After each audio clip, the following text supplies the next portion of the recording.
2월 12일 오늘 아침 주요 뉴스 전해드립니다.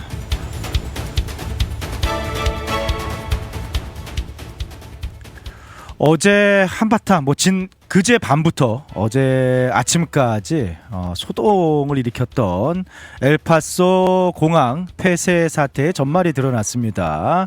연방항공청이 특별 보안 사유로 공항을 폐쇄했던 이유가 멕시코 마약 카르텔의 드론 침입 때문이 아니라 미국의 신형 대드론 무기 체계인 고출력 레이저 때문이었다라고 밝혀졌는데요. 공항 인근 군 기지에서 진행된 레이저 실험이 민간 항공기에 위험을 줄 수도 있다라는 우려에 급하게 공항을 폐쇄했다라는 사실이 알려졌습니다. 사전에 부처 간 충분한 소통 없이 이루어진 조치에 현재 지역사회 반발이 거세게 일어나고 있습니다.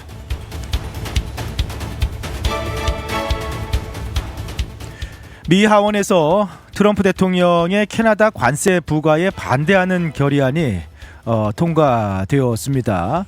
공화당 의원 6명이 또다시 이탈표를 던지면서 여당 내에서도 대통령의 독주에 제동을 거는 모양새인데요. 트럼프 대통령은 이탈표를 던진 의원들에게 선거 불이익을 주겠다라면서 강력히 경고했지만 의회 내 반발 기류를 잠재우지는 못했습니다.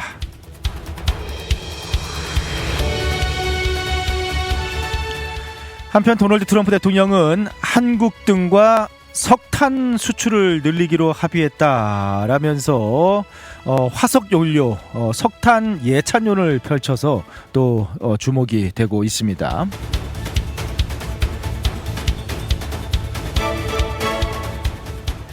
캐나다에서 발생한 끔찍한 총기 난사 사건의 용의자 신원이 밝혀졌습니다. 18세 트랜스젠더 여성인 용의자는 자신의 어머니와 동생을 살해한 뒤 학교로 이동해서 총기를 난사한 것으로 알려졌는데요. 현재까지 이로 인해서 총 9명이 사망했습니다. 평소 총기 규제가 엄격한 캐나다에서 벌어진 참극에 사회적 충격이 크게 일고 있습니다.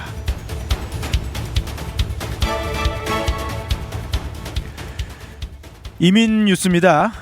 추방 명령을 받은 후 시민권자와 결혼하더라도 추방 재심을 받을 수 없다라는 연방 이민항소법원의 판결이 나왔습니다. 또한 음주운전 전력이 비자 발급 거부나 입국 금지 사유로 작용하는 사례가 급증하고 있어서 주의도 필요합니다.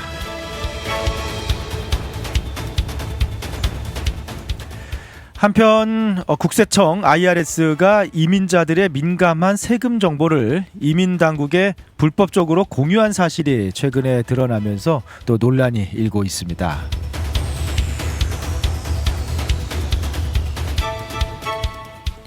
엔비디아가 AI 반도체 수요 폭증에 대응하기 위해서 30여 년 만에 처음으로 컴퓨터 게임용 그래픽 칩 신제품 출시를 중단한다라고 발표를 했습니다. 수익성이 높은 AI 칩 생산에 메모리 반도체를 집중하기 위한 결정으로 보이는데요. 컴퓨터 게임 성장과 함께 어떻게 보면은 큰 기업인 엔비디아가 AI 시대를 맞아서 더 이상 그래픽 카드는 개발하지 않겠다라고 선언을 했네요.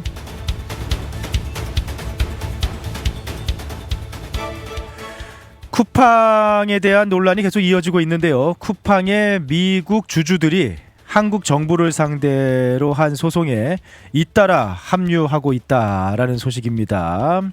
쿠팡 관련 사태가 좀 확산되고 있는 모양새인데요. 최근에는 한국과의 관세 협상에도 쿠팡 이슈가 영향을 끼치면서 계속 좀 논란이 커지고 있는 모양새입니다.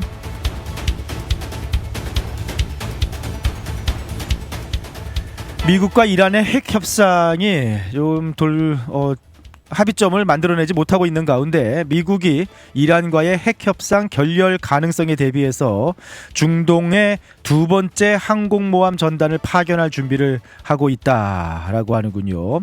트럼프 대통령은 협상이 결렬될 경우 군사행동 가능성을 시사하면서 압박 수위를 높이고 있습니다.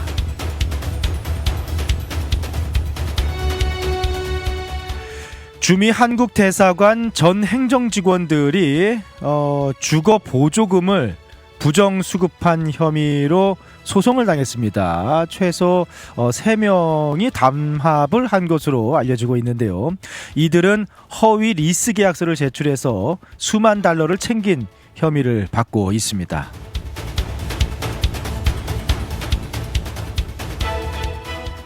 유명 앵커인 서베너 거스리의 모친 실종 사건이 계속해서 오리무중으로 빠지고 있는데요. 이 사건과 관련해서 용의자로 의심되던 인물이 결국 혐의 없음으로 풀려나면서 수사는 열흘 만에 다시 난항을 겪고 있습니다. 어도의 전 대표 민희진 씨가 하이브를 상대로 낸 255억 원 규모의 풋옵션 대금 청구 소송 1심에서 승소를 했습니다. 법원이 민 씨의 손을 들어줬는데요. 하이브 측은 즉각 항소하겠다라는 입장을 밝혔습니다. 지금까지 오늘 아침 주요 뉴스들 전해드렸습니다.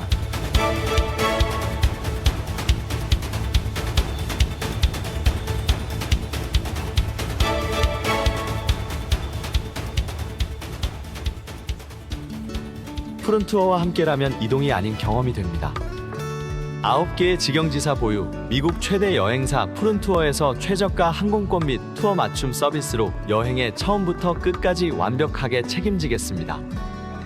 더 넓고 쾌적해진 시온마켓 2층에서 푸른투어 달라스 지사와 함께하세요. 믿을 수 있는 미국 최대 여행사 푸른투어 469-615-6000번. 여행은 역시 푸른투어. 우리 가족 눈 건강 지킴이 바로 정무창 안과입니다. 5살 우리 아이 첫 시력 검사, 안경 없이 시력을 잡아주는 큰아이 드림렌즈도 정무창 안과에서 했죠. 40대 되면서 필요한 눈도 다초점 렌즈 추천해 주셔서 훨씬 좋아졌고요. 어머님 백내장, 녹내장 검사도 정무창 안과에서 했답니다. 21년 경력이 그냥 지나간 시간이 아니더라고요. 안경, 렌즈, 거만도 정무창 안과에서 214-902-9779 파크 포레스트 옵티컬.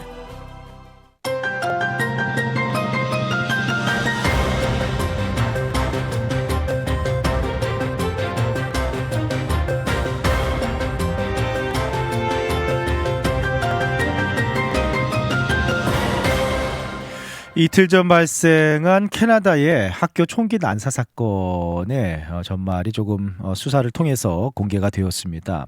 캐나다 브리티시 컬럼비아주 작은 산골 마을인 텀블러 리치라는 지역의 학교입니다. 워낙에 인구 자체가 총 인구가 한 2,000명 남짓 2,400여 명 정도라고 해요. 그러니까 작은 마을이어서 학교도 이제 중학교, 고등학교가 통합으로 이렇게 운영이 되는 전교 학생도 이렇게 얼마 되지 않은 그런 어떻게 보면 시골 마을의 학교입니다. 그 평화로웠던 마을이 한순간에 정말 총기 난사로 인해서 충격과 슬픔에 빠진 상황인데요. 그 수사 결과가 발표가 됐습니다. 지금 용의자가 자신의 가족을 먼저 살해하고 그 다음에 자신이 다녔던 학교로 이동해서 무차별로 총격을 가했다라고 하는데요. 희생자들은 대부분 12살, 13살 학교 학생들이었습니다. 지금 경찰이 당초 사망자를 9명으로 발표했는데 지금 또 보니까 중상자 1명이 생존한 것으로 알려져서 총 8명 사망으로 정정이 됐습니다. 하지만 여전히 25명 이상의 부상자, 그중에는 또 중상자가 있어서 피해가 더 사망자가 늘어날 수도 있고요. 대형 참사가 발생을 했습니다.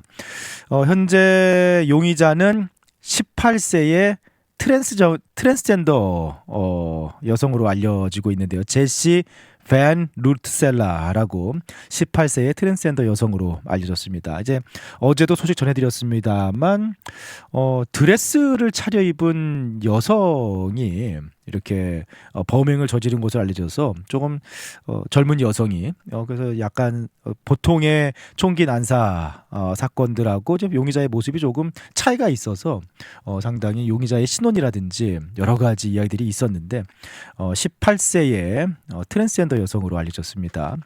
1차 범행은 자신의 자택에서 이루어졌는데요. 용의자는 먼저 자신의 집에서 어머니와 의붓 남동생이 11살 의붓 남동생입니다. 총으로 살해를 했습니다. 이후에 차를 몰고 인근 학교, 자신이 다녔던 학교로 이동해서 도서관에 모여 있었던 학생들을 향해서 총기를 난사를 했습니다. 이 과정에서 39살의 여교사 한 명과 그리고 또 학생들이 목숨을 현장에서 잃었고요. 그리고 이후에 또 중상자 중에서 희생자가 발생을 했습니다. 한 대부분 12살에서 13살 정도의 당시에 도서관에서 모여 있었던 학생들로 이렇게 알려지고 있습니다. 범행 후에 용의자는 스스로 목숨을 끊었다라고 이렇게 확인이 되었는데요. 이 마을에 계속 그 학교를 다녔었고요. 어릴 때 그 마을에 살고 있는 18세 제시 벤 루트셀라로 밝혀졌습니다. 경찰은 그가 남성에서 여성으로 성전환한 트랜스젠더다라고 밝혔고요. 과거에도 그의 집으로 경찰이 출동한 이력이 있었다라고 밝혔습니다. 정신건강 문제와 관련된 신고가 발생을 해서 과거에 경찰이 집으로 출동한 적이 있었다라고 합니다. 그래서 정신건강 문제를 앓고 있었던 그리고 좀 심각하게 경찰이 출동할 정도의 그런 이력이 있는 18세의 그 마을에서 자란 그 학교를 다니고 자란 트랜스젠더로 이렇게 용의자가 확인이 되었는데 하지만 뭐 그런 배경이 있는 것까지는 알려졌지만 뭐 범행 동기 왜 가족을 살해하고 그 다음에 학교로 이동해서 무차별로 학생들이 향해서 총기를 난사했는지 범행 동기는 여전히 오리무중입니다. 경찰은 학교에서 특정인을 노린 범행은 아니고 그냥 학교로 이동해서 무차별 난사를 한 것으로 이렇게 보인다라고 현재 밝힌 상황입니다. 인구가 2,400명밖에 안 되는 작은 마을이에요. 네. 학교도 뭐 중고등학교 같이 있는 뭐 100몇십 명 정도 되는 그런 학교입니다. 그러니까 이 마을은 그냥 서로가 서로를 다 아는 각 가정들이 또 각 뭐 집안들끼리 아이들끼리 다 아는 그런 하나의 뭐 대가족을 이룬 그런 이제 작은 시골 마을 공동체였기 때문에 지금 현재 충격이 더 크다라고 하고요. 마크 카네 총리는 유럽 순방 일정을 전격 취소하고 현재 조기 개항을 지시하고 뭐 국가 좀 애도를 선포를 했습니다. 캐나다는 미국에 비해서 총기 규제가 상당히 엄격한 것으로 이렇게 알려져 있죠. 근데 그런 곳에서 이렇게 정신병력이 있는 이력이 있는 용의자에 의해서 무차별 학교 교내 총기 난사 사건이 작은 마을에서 일어나면서 캐나다 전체가 큰 슬픔과 충격에 빠져 있는 상황입니다. 자, 그리고 어제 아침에 뭐 새벽에 정말 한바탕 소동이 일어났었던 엘파소 공항 폐쇄 사태에 대한 뭐 전말이 드러났습니다. 어제 안 그래도 이제 아침 7시 방송하면서 갑자기 밤에 엘파소 공항 열흘 동안 폐쇄한다. 영공을 지나가는 뭐 항공기가 됐든 뭐가 됐든 그 데들리 포스를 사용해서 무력 대응하겠다. 한마디로 격추하겠다는 거죠. 이렇게 갑자기 발표를 하면서 그리고 또 그 사실을 엘파소 시 당국이라든지 뭐 지역 정치인들은 알지 못한 채 뭐 국제공항을 열흘 동안 폐쇄하는 일이 발생을 하면서 이게 도대체 무슨 일이냐, 진짜 무슨 큰 일이 나는 거 아닌가라고 진짜 뭐 지역이 완전히 공포에 빠지는 그런 상황이 발생을 했는데요. 이제 제가 9시에 그 7시 방송 끝난 이후에 뭐 8시 조금 넘어서 전격도 해제가 발표가 됐습니다. 갑자기. 그래서 9시에 이제 또 업데이트를 해드리면서 백악관에서 나온 이야기가 멕시코 마약 카르텔의 드론이 군사용 드론이 이제 출현을 하면서 그것에 대응하기 위한 공항 폐쇄였다라는 설명이 있었다라고 이렇게 말씀을 드렸는데 7시에 소식을 전해드릴 때도 도대체 무슨 일이길래 설명도 없이 갑자기 대도시의 국제공항을 열흘 동안 폐쇄를 하나 이해가 안 된다. 라고 말씀을 드렸었고 해제가 되고 정부 쪽에서 설명이 나온 이후에도 그래도 이해가 안 된다.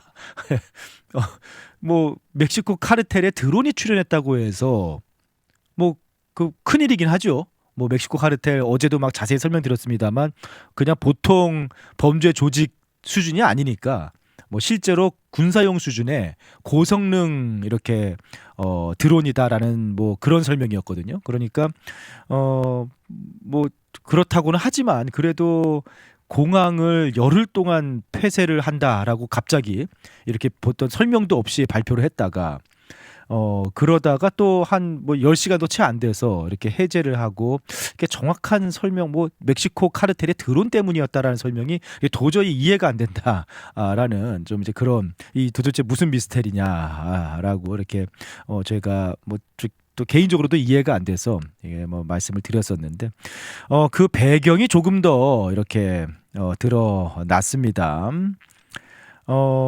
당초 교통부 장관의 멕시코 카르텔의 드론 침입 때문이다라는 설명과는 다르게 미군의 무기 배치 때문이었다라는 그런 이제 뭐 추가 그 보도가 나왔습니다. 처음에 이제 국경 너머에서 날아온 카르텔의 드론 위협이었다라고 이렇게 설명을 했는데 멕시코 대통령이 이제 그런 일 없다라고 이제 반박을 했어요. 그래서 또 이게 또 어제 이제 의문이 쌓였는데 로이터와 뉴욕타임스 등 취재 결과 진짜 이유는 멕시코 카르텔의 드론이 나타나서가 아니라 공항 바로 옆에 있는 포트블리스 기지에 새롭게 배치된 미국의 레이저 신무기 때문이었다라는 배경이 알려졌습니다. 로커스트라는 신무기인데 이 신무기가 그 멕시코 카르텔의 드론을 잡기 위해서 배치된 그런 무기입니다. 이제 이게 이제 국경 지역에 최근에 이슈긴 합니다. 네. 그 마약 카르텔의 고성능 드론이 출연을 한다든지 그리고 이제 국경 지역에 지금 뭐 범죄, 마약 범죄 라든지 뭐 그런 상황 속에서 드론이 동원이 되는 그런 정황들이 계속 있어 온 거예요. 실제로 나타나기도 하고. 그러니까 이제 미군이 보다 이제 강력하게 그러한 드론에 대응하기 위해서 배치한 최첨단 대드론 레이저 무기가 바로 로커스트입니다. 네, 국방부가 이 강력한 레이저를 이제 실전 배치를 한 거예요. 네. 여기서 이제 문제가 발생한 건데 이제 근데 문제는 연방 항공청과 제대로 이렇게 합의가 군 당국과 국방부와 연방 항공청이 제대로 이렇게 커뮤니케이션이 이루어지지 않으면서 협의가 제대로 이루어지지 않으면서 항공청 입장에서는 아니 저 실전 배치된 레이저가 자칫 뭐 여객기를 쏘면 어떡하냐 라는 뭐 그런 우려 속에서 안전이 완전히 확보될 때까지는 아예 항공 운항을 중단시킨다라는 뭐 그런 초강수를 두었다라는 게 이제 추가 취재에 대한 내용입니다. 네. 연방항공청은 왜 이렇게 과민하게 반응을 했느냐? 예. 보도에 따르면은 최근에 미군이 이제 뭐 사실 이제 국경 지역에 카르텔의 드론이 수시로 등장을 한답니다. 이미 뭐 이번에만 특별히 등장한 게 아니라 수시로 등장을 해요. 네, 그래서 거기에 이제 대응을 해오고 있는데 최근에 미군이 국경 지역에서 카르텔의 드론인 줄 알고 레이저 조준을 했는데 알고 보니까 파티용 풍선이 이렇게 하늘을 날아가는 거였다라는 뭐 그런 해프닝이 최근에 있었다고 합니다. 이제 그러니까 뭐 군 당국이 오인을 할 수 있는 그런 상황들이 있다는 거예요. 그런 상황에서 공항 인근에 아주 신무기, 강력한 최첨단 고출력 레이저 무기를 설치해서 대응을 하겠다라고 하니까 연방항공청 입장에서는 이러다가 자칫 뭐 대형 사고가 날 수도 있다라면서 이게 근데 문제는 국방부하고 연방항공청하고 뭔가 안전을 담보할 협의가 이루어지지 않았다는 거예요. 그런데 실전 배치가 돼버리니까 연방항공청은 극단적으로 그러면은 안전이 담보되기 전까지 열흘 동안 공항을 폐쇄해버리겠다라는 어떻게 보면은 상상할 수 없었던 극단적인 카드를 꺼낸 것으로 이렇게 현재 취재 결과 뭐 파악이 되고 있습니다. 그 설명을 들어도 좀 황당하긴 하죠. 네, 최첨단 레이저 대드론 무기를 실전 배치를 하는데 담당 부처들이 국방부와 연방항공청이 협의가 이루어지지 않아서 뭐 국방부는 그대로 실전 배치를 해버리고 연방항공청은 야 이러면 큰일 난다라고 공항을 열흘 동안 폐쇄하겠다라고 발표를 해버리고 뭐 이게 도대체 설명을 들어도 이해가 안 되는데 어쨌든 뭐 이런 상황이 발생을 하면서 뭐 그제 밤이었죠. 네. 엘파소가 그래도 얼마나 큰 도시입니까? 엘파소 도시 하나만 해도 인구 70만의 대도시 국제공항인데 열흘 폐쇄.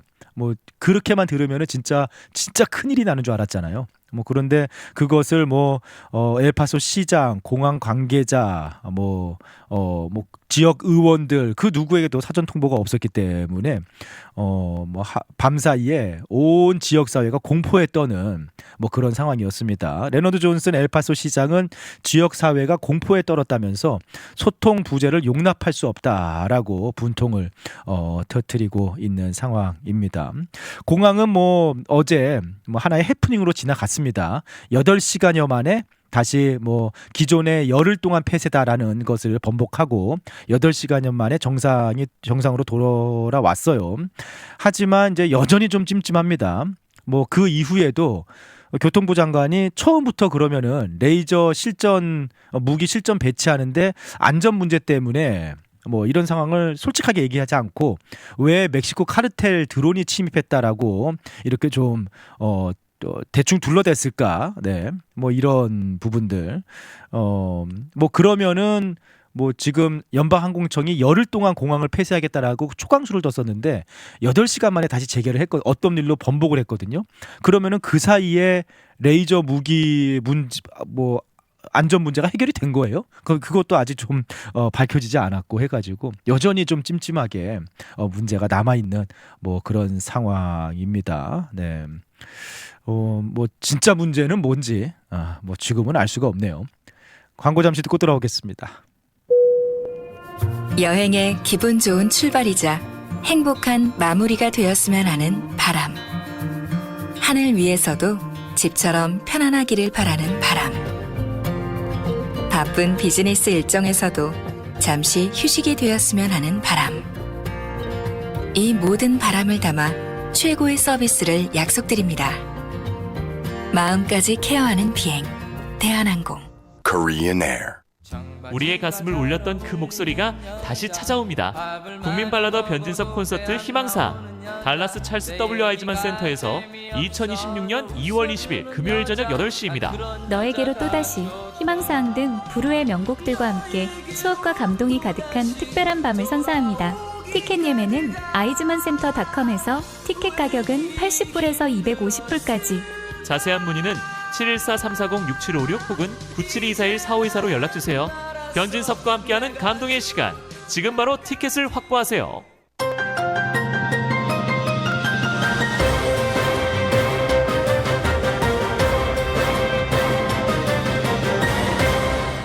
최근에 미국 이민 심사가 굉장히 까다로워지고 있죠. 한두 가지가 아닙니다. 바뀌는 게 소셜 미디어를 검사를 한다. 가족들까지 검사를 한다. 그리고 평소 가지고 있는 지병까지 비만 문제까지 검사를 한다. 뭐 이렇게 나오고 있는 그런 상황인데 오늘 또 새로운 뉴스들입니다. 사소한 실수도 음주운전 한 번 또 문제가 된다. 그리고 예전에는 뭐 어떤 상황이었어도 시민권자랑 결혼하면은 이제 뭐 모든 것이 구제가 되는 그런 상황이었는데 이제는 그것도 안 된다. 라는 그런 소식입니다. 먼저 일반적으로 가장 주의하셔야 할 부분이 이제 음주운전입니다. 뭐 과거에는 단순한 한 번 음주운전 같은 경우에는 비자 발급이나 유지에 그렇게 치명적이지는 않았는데요. 이 문제가 이제 됩니다. 네. 지난해 실제로 전체 비자 취소 건수 한 8만 5천 건 정도였다고 하는데 그 중에 무려 18%인 16,000건이 음주운전 때문에 취소가 됐답니다. 네.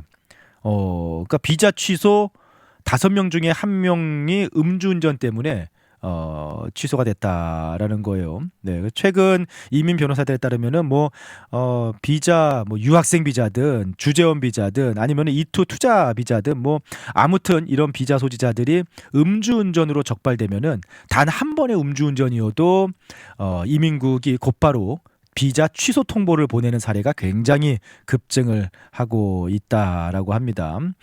심지어는 비자 심사 과정에서도 음주 운전 전력이 나오면은 그것이 또 문제가 되기도 하고요.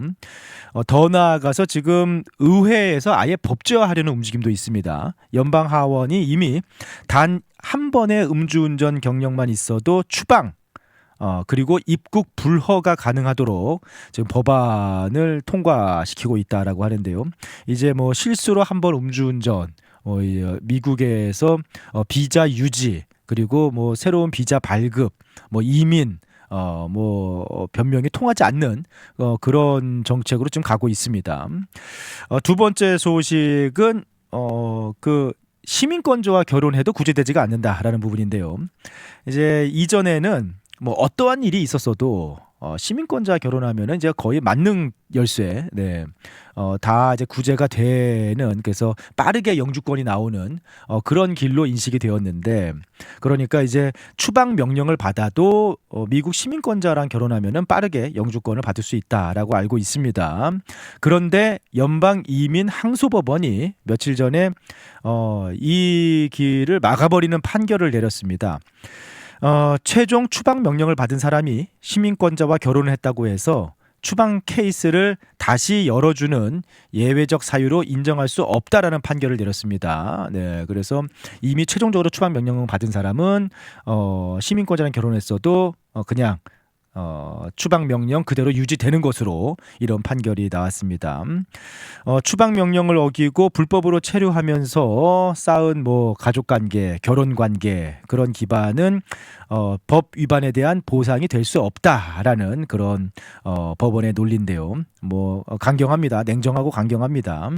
오히려 추방 명령을 따르지 않고 버티면은 하루에 최대 $998의 벌금 또는 최대 2년 징역형까지 살 수 있다라고 경고를 했습니다. 그래서 불법 체류인 가운데 추방 명령을 받고 하면서도 그냥 버티다가 미국 시민권자와 결혼하면은 구제를 받는다. 이제 통하지 않게 되었습니다.